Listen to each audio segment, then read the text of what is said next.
You think she'll ever find out? Not a chance. She's clueless. Clueless? I think the word you mean is blind.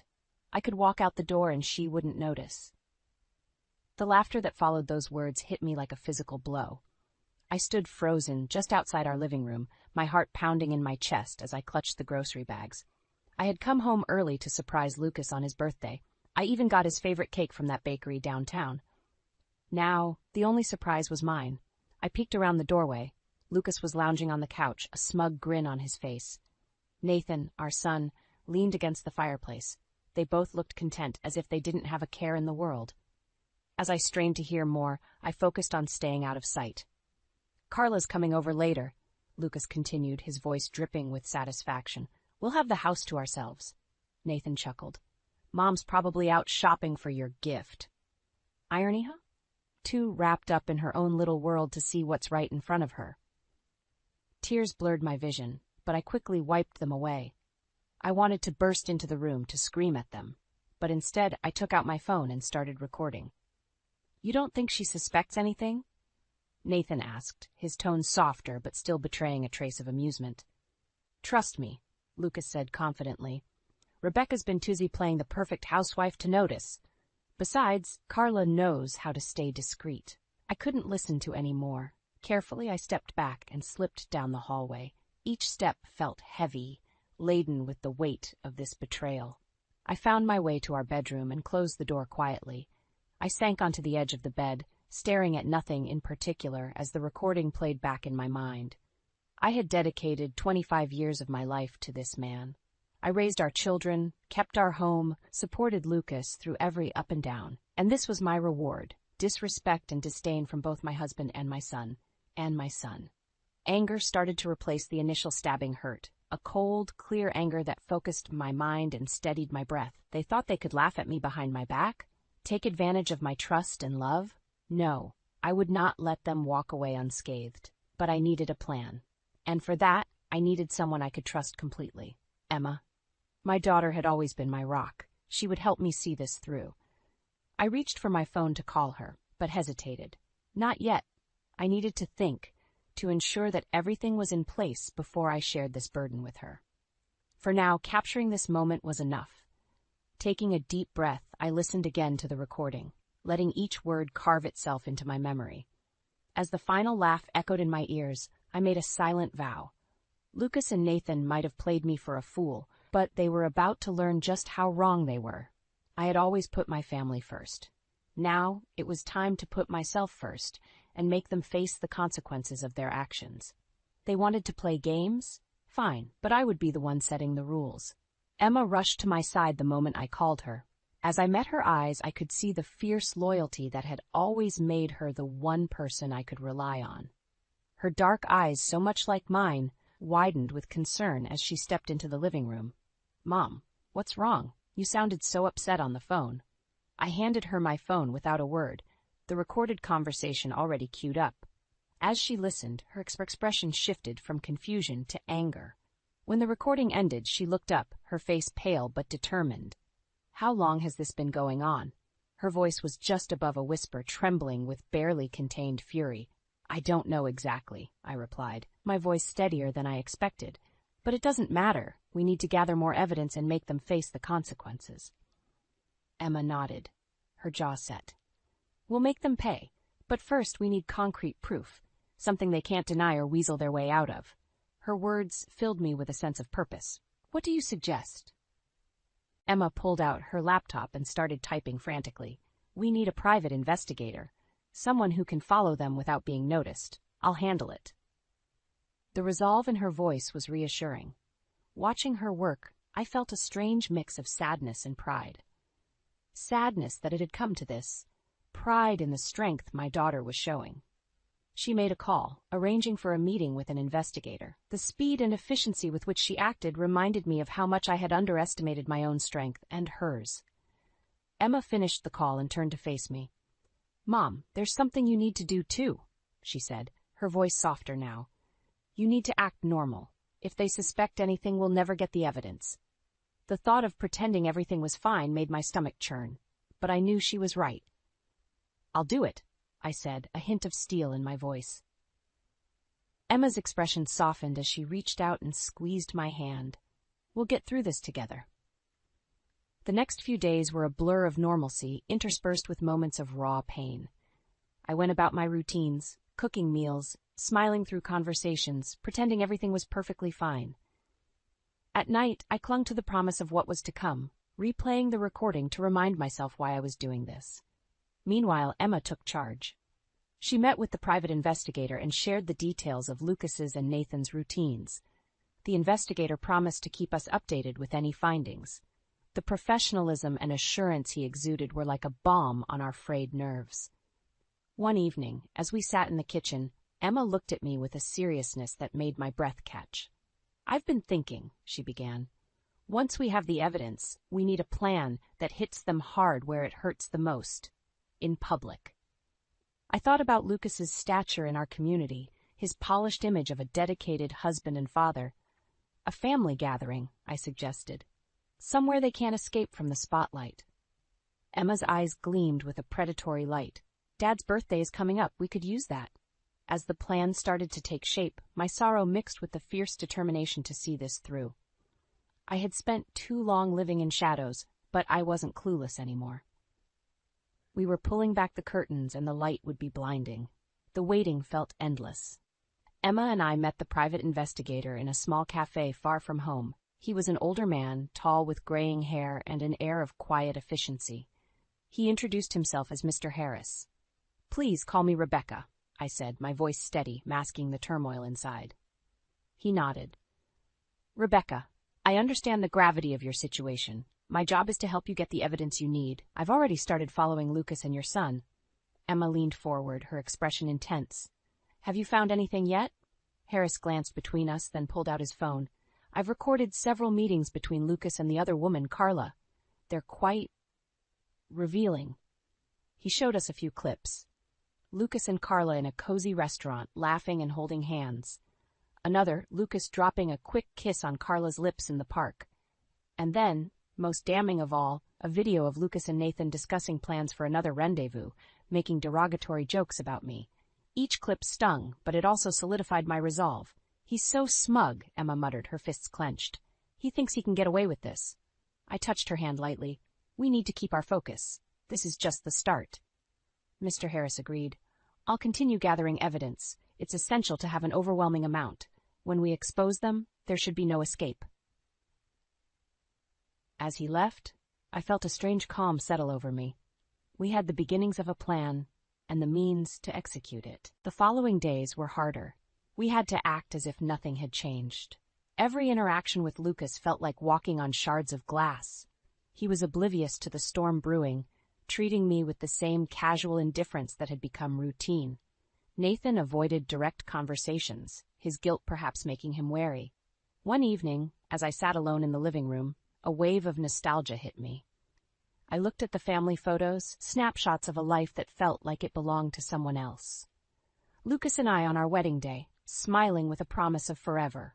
The kids, younger and innocent, their faces beaming with happiness. It was a life built on illusions, now crumbling to a harsh reality. Emma found me there, lost in the past. "Mom, you okay?" I nodded, blinking away the tears. "Just remembering." "Don't let them get to you," she said firmly. "They don't deserve your tears." Her words brought me back. She was right. Days later, Harris called us. "Rebecca, Emma, I have more. Videos of Lucas and Carla, conversations with Nathan. It's substantial." Meeting him again, we reviewed the evidence. It was incriminating enough to ruin Lucas's carefully constructed image. Emma was right. We'd use his birthday party to unmask him. As Harris left, Emma and I began planning the details. The party had to be perfect. Lucas's big day turned into his public downfall. We decided on the guest list, ensuring it included key family members and friends, people who would spread the word and support us afterward. One afternoon, as we finalized plans, Emma paused. "Mom, are you sure you're ready for this?" I looked at her, my face set with determination. "I have to be. There's no turning back." With each step, we moved closer to the confrontation. It wasn't just about revenge anymore. It was about reclaiming our dignity and starting anew. When Mr. Harris delivered the final set of evidence, Emma and I knew it was time to move. The photos, videos, and recorded conversations painted a clear picture of Lucas's deceit and Nathan's complicity. We had everything we needed. "Look at them," Emma seethed as she reviewed the latest footage. Lucas and Carla in a hotel lobby, sharing an intimate moment before disappearing into an elevator. "He has no shame." "And Nathan," I added, my voice tight with controlled anger, "conspiring with his father, treating me like a fool." "We'll make sure everyone sees them for who they really are," Emma promised. We planned the party meticulously. It was to be Lucas's birthday celebration, a grand affair with friends, family, and colleagues. Everyone who mattered would be there. Emma created a slideshow, a tribute to Lucas, which would start with innocent family pictures before transitioning to the damning evidence. She was the technical wizard. I trusted her to handle it. On the day of the party, the house was buzzing with preparations. Lucas was in high spirits, beaming as he greeted guests, clueless about the storm that was about to hit him. Nathan, too, played his part, putting on a show of being the doting son. Emma and I moved through the crowd, making small talk, maintaining appearances. My insides churned with a mixture of anxiety and anticipation. As dinner wound down, Lucas stood up, tapping his glass for attention. "Thank you all for being here. It's wonderful to celebrate another year with my beautiful wife and amazing children." I forced a smile, my heart racing. "And now a special surprise for you, Dad," Emma interjected smoothly. "A trip down memory lane. Everyone, please direct your attention to the screen." The room quieted as the lights dimmed. The slideshow began with cheerful photos, our wedding, family vacations, Christmas mornings. Lucas smiled, basking in the warmth of shared memories. Then the tone shifted. A video clip showed Lucas and Carla, too close for mere friends, their faces turning pale on the screen. Whispers filled the room. As the slideshow played on, it became apparent to everyone what they were witnessing: Lucas's betrayal in vivid detail. Lucas's face turned ashen. "What the hell is this?" he barked, looking around, eyes wild. "The truth," Emma said coldly, standing tall beside me. "For everyone to see." Nathan jumped to his feet. "This isn't right. You had no right to do this." "And you had no right to betray my trust, Nathan," I responded, my voice unwavering. "You both treated me with such disdain, and now the world sees you for what you are." The room erupted in hushed conversations, judgmental gazes fixed on Lucas and Nathan. Carla, who had foolishly accepted Emma's invitation, sat frozen in her seat, realization dawning on her. Lucas fumbled for words. "Rebecca, we can talk about this privately." "There's nothing left to say in private," I cut him off. "It's all out in the open now." Emma addressed the guests. "This is who they are. My father, Lucas, and my brother Nathan, cheaters and liars." Lucas attempted to leave, but the room had become crowded with people wanting explanations, wanting to confront him. I could see his carefully crafted world crumbling, just as mine had when I heard that first damning conversation. Emma and I stood side by side, united in our purpose. As Lucas and Nathan squirmed under the spotlight, I felt a sense of liberation. It wasn't just about exposing them. It was about reclaiming our lives. The room felt claustrophobic, with tension and whispered condemnation. As I looked around, I realized how many people saw through Lucas's deceitful charm now.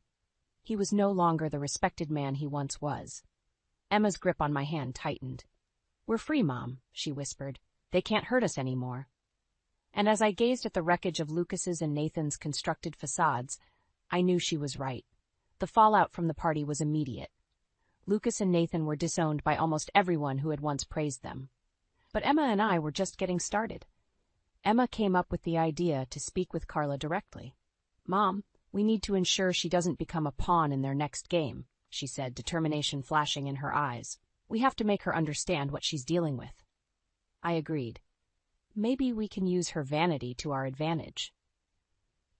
Emma found Carla's contact information and arranged a discreet meeting at a coffee shop far from our usual haunts. When Carla walked in, she looked wary but couldn't hide her curiosity. "What do you want?" she asked, settling into the chair across from us. "To inform you," Emma began, her voice sharp, "of what you've gotten yourself into." Carla shifted uncomfortably. "I don't know what you mean." "You know exactly what we mean," I chimed in. "Lucas is not the man you think he is. He has lied to you, just as he lied to me for 25 years, and now he's dragged our son into his deceit." Carla's eyes widened with a mix of guilt and confusion. I didn't know, or didn't care? Emma interrupted, leaning forward. Listen, you saw what happened at the party. Did Lucas tell you any different before you walked in there? Carla glanced down at her hands. He told me. He said you were crazy, that you were overreacting. I took a deep breath, calming the storm within me. I was many things, Carla. Naive, trusting, blinded by love, but never crazy. Lucas has used and manipulated you too. Emma fixed her with a penetrating stare. You've become a part of something bigger than you realize. We suggest you distance yourself. Quickly. A flicker of defiance crossed Carla's face. And if I don't? Then you go down with them, Emma said bluntly. We've already exposed them to their closest family and friends. The next step could be the media. How do you think that will affect you? Carla's bravado crumbled. What do you want from me? Just stay away. Let Lucas and Nathan face the consequences of their actions alone, I said. Carla nodded slowly. All right, I'll steer clear. She stood up, glancing around as if she was already planning her escape from this web of lies. After she left, Emma and I sat in silence for a moment, processing the encounter. If she's smart, she'll take our advice, Emma said finally. We returned home, feeling a sense of grim satisfaction. The wheels were in motion, and there was no turning back. The next few days were filled with subtle preparations for the final confrontation. One morning, as we reviewed our plans, Emma suggested one last touch. Let's reach out to a few of Dad's business associates. They should know the real Lucas, too. I nodded. It's time everyone sees the truth. Emma made discreet calls, inviting a select few to a special follow-up gathering. The anticipation built up inside me. We were finally nearing the moment when Lucas and Nathan would face the full extent of their betrayal. The stage was set. Emma and I waited, knowing that when the dust settled, we'd come out stronger, standing tall amidst the ruins of deceit. With each step, we edged closer to reclaiming our lives, to severing the bonds that had kept us trapped in a lie. This wasn't just about revenge, it was our journey to freedom. The anticipation hung thick in the air at Lucas's family birthday party. The house was filled with guests, the hum of conversation masking the tension that Emma and I felt. We had spent weeks planning for this moment, and it was finally here. As Lucas mingled, seemingly unaware of the storm about to hit him, Emma and I moved through the crowd, ensuring that everything was in place. The projector was set up, cables discreetly tucked away. Emma's laptop was ready to unveil the ultimate betrayal. Lucas finally tapped his glass, calling for attention. Thank you all for joining me. It means a lot to celebrate with you all, he began, his voice confident, his smile wide. Emma stepped forward, her expression solemn but purposeful. Dad, before we continue, we have something special prepared, a tribute, if you will. She signaled to start the video. The room quieted, faces turning towards the screen. The video began innocuously enough, photos of Lucas from his childhood, his early career, and family moments. But then it shifted. Lucas and Carla, in that infamous hotel lobby, their intimacy laid bare for all to see. Lucas's smile faltered, confusion quickly morphing into alarm. The room buzzed with murmurs, guests exchanging shocked glances. Nathan sprang to his feet. What's the meaning of this? Emma's voice was steely. This is the real Lucas Spencer, the man who betrayed his wife and manipulated his son into joining his deceit. The scenes shifted, each frame more incriminating than the last. Lucas and Carla's secret meetings, Nathan laughing about their scheming, it was irrefutable. Faces in the crowd turned from the screen to Lucas, eyes filled with disbelief and growing anger. You had no right, Lucas started, but I cut him off. You gave up any rights when you decided to mock our marriage, our family, I said, my voice carrying the rage I had held back for so long. Aunt Sarah stood, her face red with anger. Lucas, how could you? We trusted you. Similar condemnations echoed around the room. Lucas looked around, desperation in his eyes. He reached out to Nathan, who stepped back. I can explain, Lucas stuttered. This isn't what it looks like. Don't insult our intelligence any further, Emma snapped. We have the proof. You can't talk your way out of this. Nathan looked at me, his face a mix of fear and defiance. You tricked us, he said, but the confidence was gone. You tricked yourselves, I shot back. You thought we were too weak to see the truth, but here we are, stronger than ever. The weight of the evidence left Lucas and Nathan with no room to maneuver. Friends and family surrounded them, demanding explanations, apologies that wouldn't come. Carla, who had slipped in quietly, now stood at the back, eyes wide with shock. As the chaos settled, I stepped forward. "I've decided to end this sham of a marriage," I announced. "Lucas and Nathan, you are no longer a part of this family's future. Your actions have consequences." Lucas tried to speak, but the crowd had turned against him, his words drowned by their outrage. Emma looked at me, her expression fierce yet relieved. "It's done, Mom. They're finished." In the aftermath, Lucas and Nathan stood isolated, the crowd parting as Emma and I walked away, hand in hand. The facade had crumbled, and while the damage was still raw, I felt a newfound sense of freedom. We left the party, the hubbub fading behind us. For the first time in years, the future seemed clear. Lucas and Nathan would face their karma, while Emma and I began forging a path defined by truth and strength. We were free, and that was the greatest revenge of all. Lucas and Nathan's downfall echoed far beyond the confines of the party. Word spread quickly through our close-knit community. Social media buzzed with the scandal, photos and videos circulating widely. Overnight, they became pariahs. At dinner one evening, Emma checked her phone and smirked. "Look at this, Mom. Lucas got dropped from the country club committee, and one of his biggest clients pulled their contract." I managed a small, satisfied smile. Consequences come in many forms. Nathan, too, felt the sting. His friends distanced themselves, his reputation tarnished by association. I heard from a neighbor that he had lost a job offer, the company citing concerns about personal integrity. One afternoon, Lucas showed up at the house. He looked disheveled, far from the confident man I once knew. "Rebecca, we need to talk." I blocked the door. "We have nothing more to say to each other, Lucas. Please," he pleaded, desperation in his eyes. "I know I messed up, but we can work this out." "There's nothing to work out, Tom," I said firmly. "You made your choices, and now you're facing the consequences." He tried to step inside, but I stood my ground. "Just hear me out." Emma appeared behind me, her expression icy. "You need to leave, Dad. You had your chance to make things right, and you blew it." Lucas looked between us, realizing he had lost. "This isn't fair," he muttered, turning away. "I just wanted to explain." As he walked back to his car, I felt an odd mix of pity and relief. Pity for the man who had lost everything by his own actions, and relief that I was no longer tethered to his lies. Days turned into weeks, and the support from family and friends poured in. They rallied around Emma and me, offering help and comfort. It was a stark contrast to the isolation Lucas and Nathan faced. One morning, as I was sipping coffee on the porch, Nathan approached. His shoulders were slumped, his eyes red and puffy. "Mom, can we talk?" I nodded, gesturing to the chair beside me. There was no point in being cruel, but I kept my guard up.